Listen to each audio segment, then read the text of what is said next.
Hey everyone, and welcome back to another video on the channel, and we're back again with another video. Today we're reacting to something a little bit different. I haven't done a video like this before, so I thought I might, just for something a little different, but today we're reacting to Anthony Fantano. If you don't know who that is, the Needle Drop. He reviews music and albums and stuff like that, and he has a somewhat controversial opinion on Eminem. Maybe not, but especially of recent anyway. So we're going to be reacting to his tier list today, just to see what he thinks of the Eminem albums in their entirety. Obviously everyone has their own opinion and they're entitled to it, so I'm not gonna roast him as a person, but I can criticize what he thinks of the albums, obviously. So we'll see what he does. I don't know what to expect.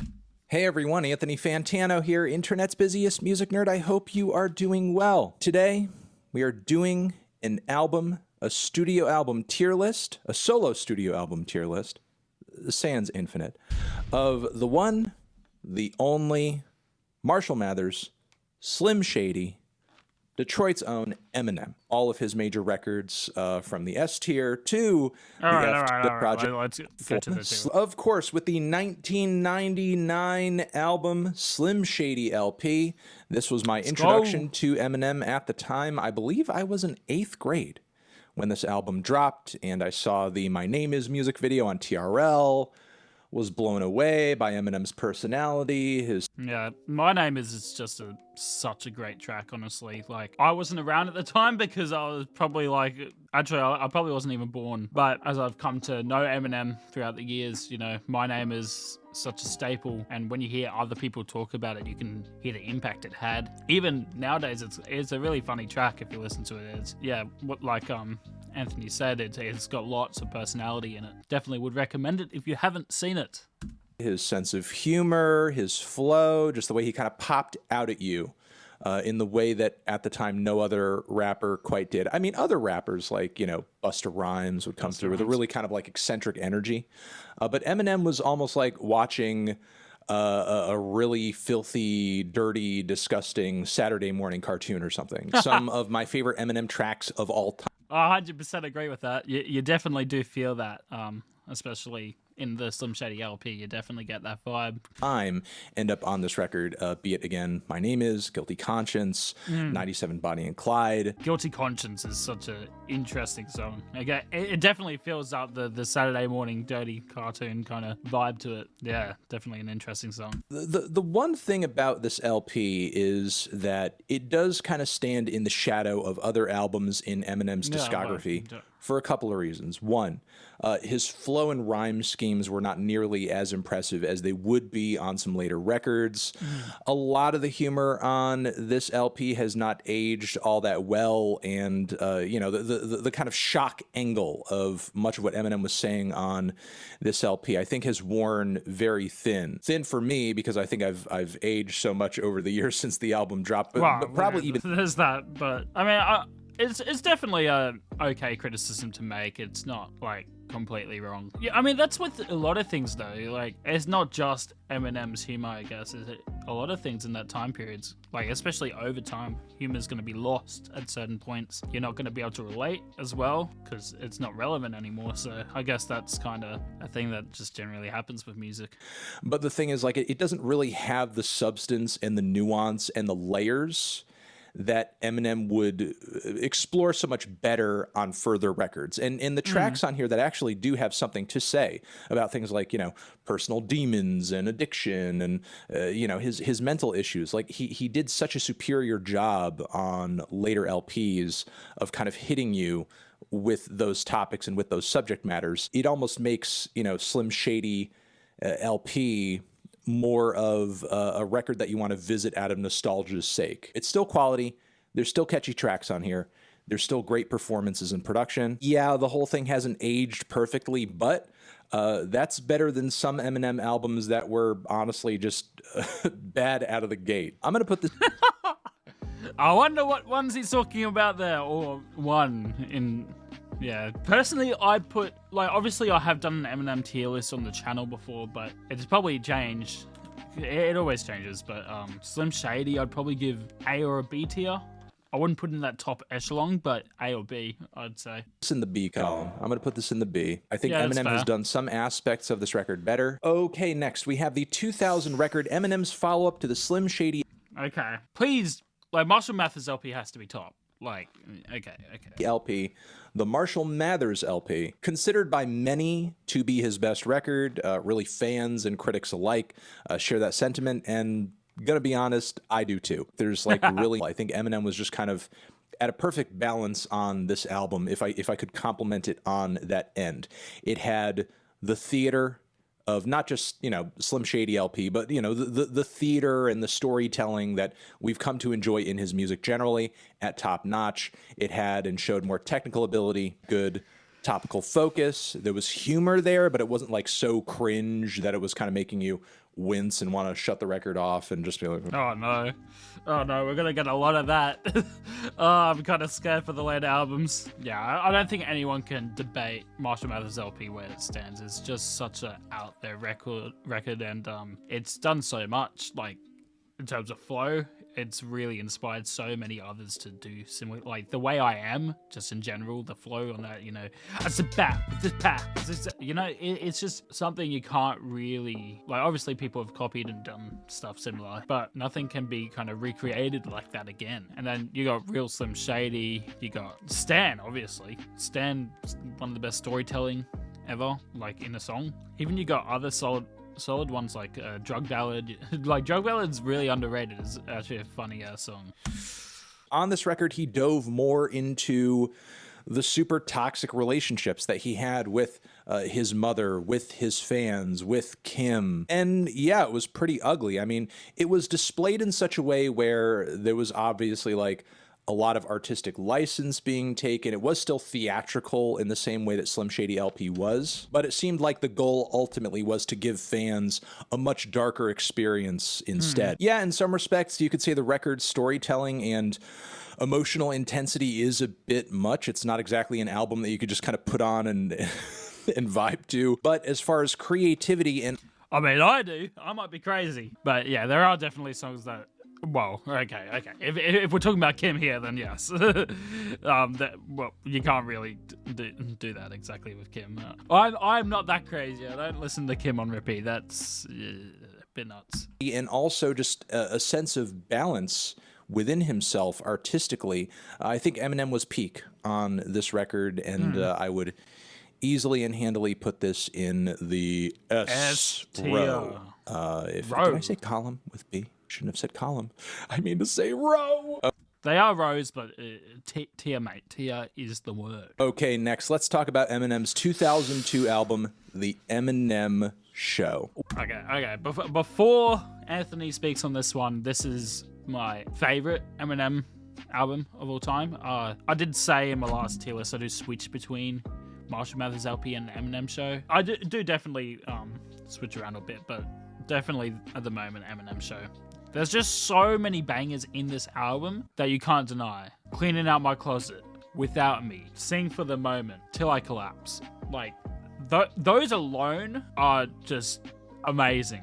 Even like Haley's song, like, which, you know, maybe not one of the most streamed songs or listened to songs in the album, and I vibe to that song so much. And I think the difference between Marshall Mathers LP and Eminem Show, even though Marshall Mathers LP might have better storytelling, lyrics, etc., Eminem Show has the production on level as well as the lyrics. Like, you got both of these. I think this has step up in the production. So definitely more of a listenable album, I could say.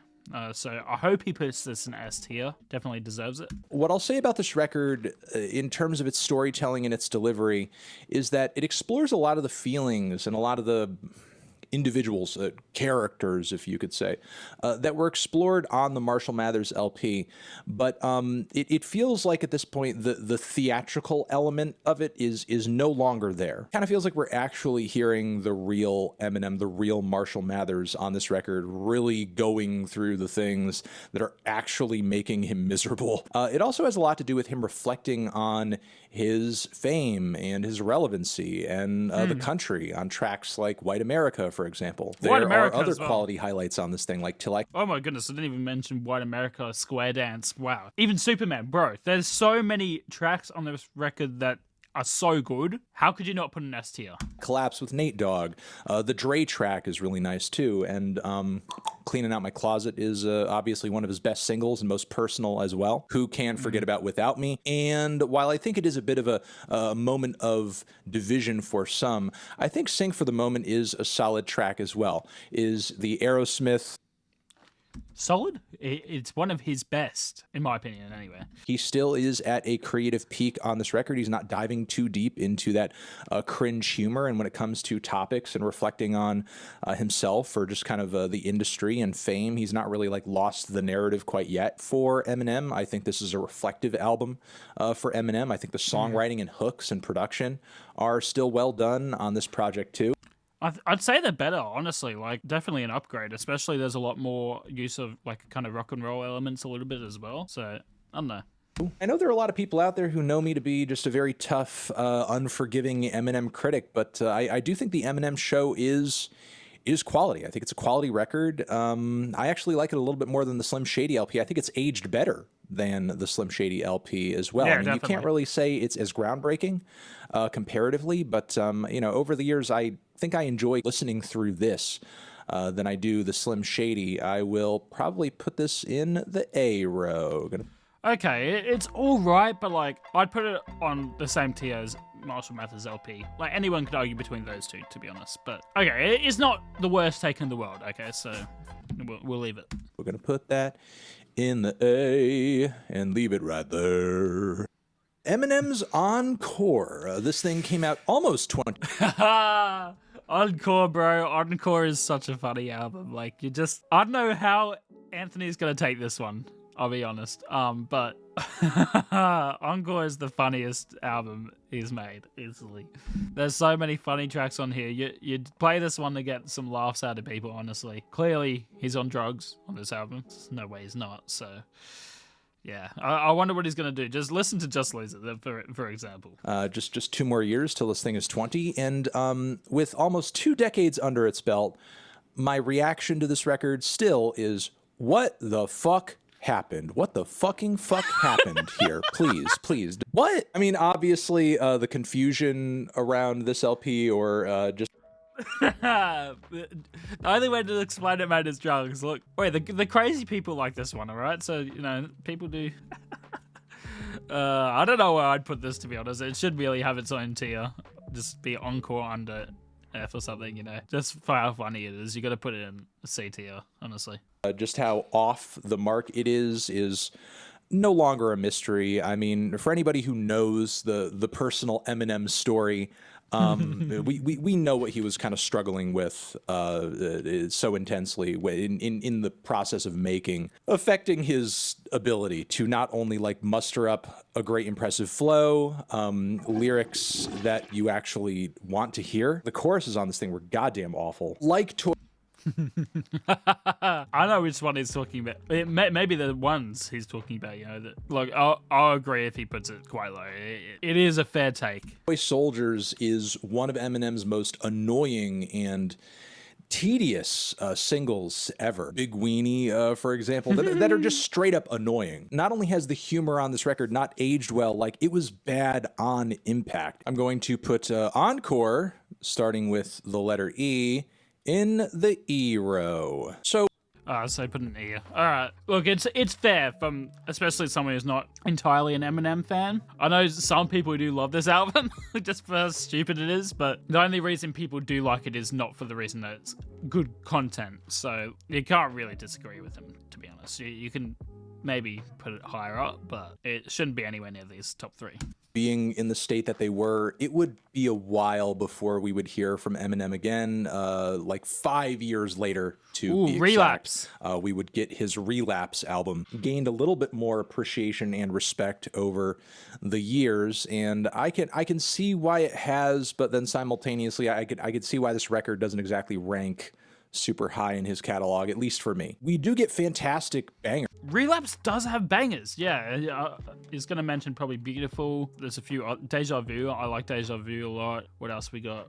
Insane is pretty ridiculous, but what Eminem album can there be without it being ridiculous? So personally, I'd put this just one category below. No, I'd put it on the same tier as Slim Shady, because it does have a lot of good records on it. I put it in the B tier, but I could understand the C tier as well. Bangers like 3 a.m. We do get interesting experiments 3 like a.m. Underground. as well. We do get Eminem reflecting more effectively on people in his life like his mother. But look, here's the thing. While he does rekindle it in a sense, it still does feel like in a lot of moments that there is still something missing. The production began to sort of take a real nosedive on this record as well. It's not terrible, it's not unlistenable, but there are multiple tracks on this thing like Bagpipes from Baghdad, Old Time's Sake as well. Yeah, I don't really like Old Time's Sake. Sorry to say. Yeah, production's not great on that one. Beats just feel really thin. It really just felt like a lot of the beats on this thing were missing something. Maybe if that hadn't been the case, this would have been a better record to listen to overall, because even when Eminem is performing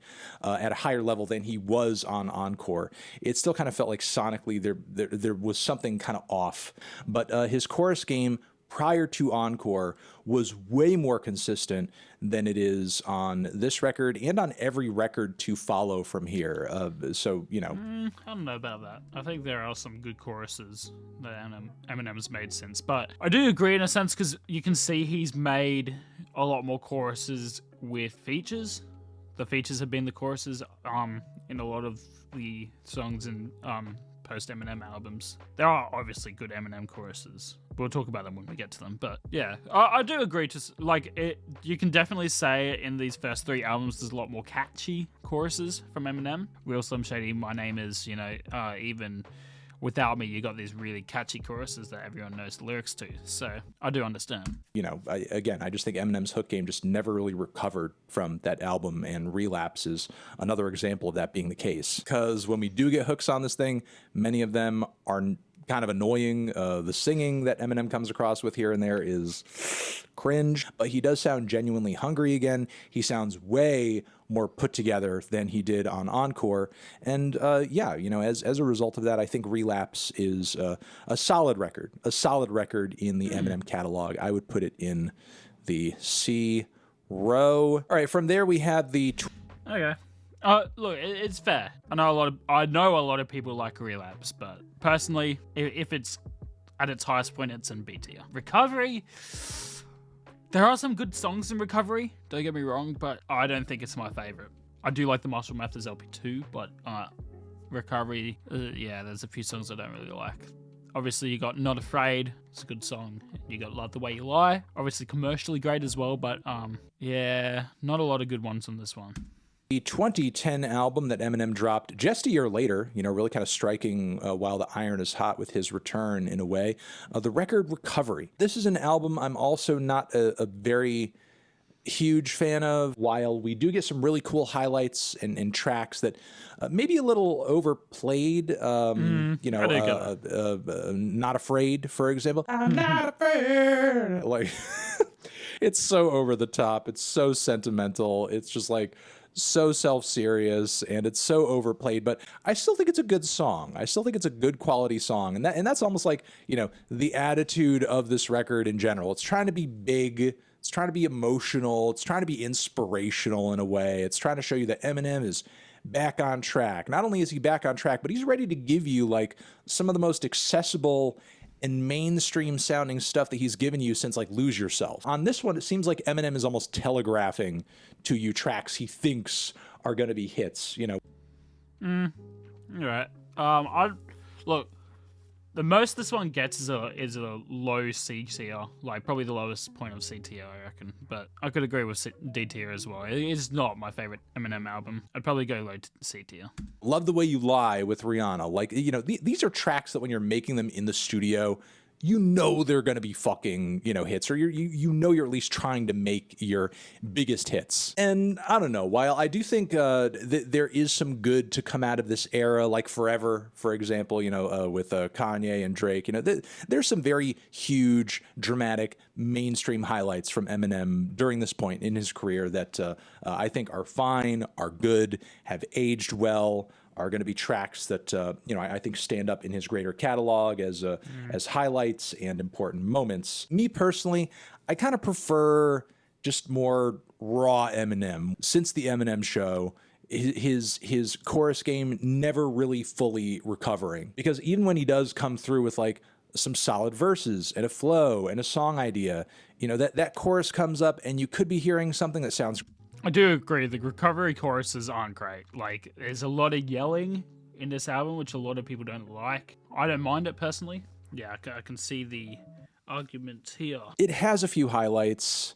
I think it does add something to the overall Eminem narrative and story, if that is, you know, super significant to you, obviously. Gotta put in the C tier. Still, I'm not crazy about it. I would put it in the D row. Yeah, all right. Look, if it stays high D tier, that's all right, but it should be low C tier. But you can argue. All right. Okay, here we have the following Marshall Mathers LP2. This one I think should be higher. I think this one is a great album in general. There's a lot of good songs on here. You got a lot of his flow and lyrical talent on this album is a lot better than Recovery. I'd probably put in low B tier. Well, lower than Slim Shady LP anyway. I think this one does well. You got obviously Rap God. You got I really like the song Evil Twin. I don't know why. I hope he doesn't slate that song because I do like that song. You got The Monster again with Rihanna. Also got Bad Guy as well. Very good classic song from Eminem. Classic. Where'd that come from? But yeah, definitely should be in B tier, I think. Honestly, moving Slim Shady LP up to A tier and then Eminem Show to S tier probably would have been better for this tier list, I think, but his opinion.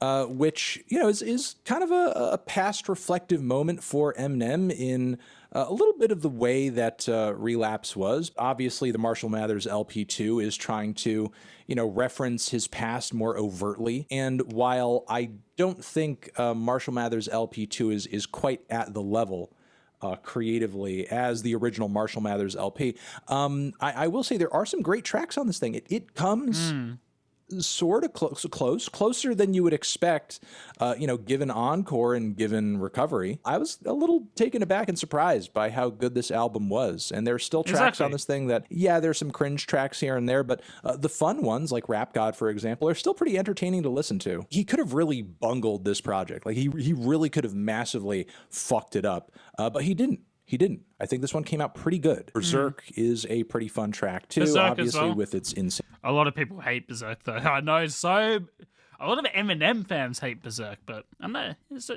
right. It's all right. Flows. The Kendrick track as well is a highlight. Look, again, there are moments where, with this being in the era of Eminem's career that it is, we have some duds. We do have some duds, but this record could have been a lot worse. All right, following here we have the one and only. Put in C tier. The way it was talking about it, I thought it was going to be B. Yeah, you've stuffed yourself over with your little layout here. It's better than Relapse, I think. I like it better than Relapse. There's definitely a lot more songs I'd listen to on Marshall Mathers LP2. Anyway, oh well. Revival. Put your seatbelts on, people. All right, he's gonna. This is an F tier easily for a lot of people. Anthony Fantano. If he doesn't put an F, I will be very surprised. This album has so many flaws. Like, as an Eminem fan, this is easily the worst album he's ever made. So, in this tier list should be F. I'd put it in E, because I'd probably put Encore in D just because of how stupid it is. But, yeah, it's just not a good album at all. Like, if you like it, amazing. Great job. But it's no. Only Revival. Here we go. Kamikaze. This is what he dropped. He didn't even talk about it. I love that. Kamikaze. Kamikaze does have some good songs. Like, definitely some ones I still listen to a little bit today. You got, obviously, you got Lucky You with Joyner Lucas. Good track. Lots of good flows on that song. I think Fool is a good one. I actually do like Venom, to be honest. I know Anthony Fantano's opinion on Venom. We might hear a bit of it today, but he dropped immediately after Revival. It's also not very good. Is it better? Is it better than Revival? Yes. It still does showcase some of Eminem's worst songwriting and rapping and choruses on his entire discography. Venom! Kamikaze just... Oh, man. I knew it was coming. Oh, that's so funny. E tier, I would not put it in E tier. Look, I could agree with D tier.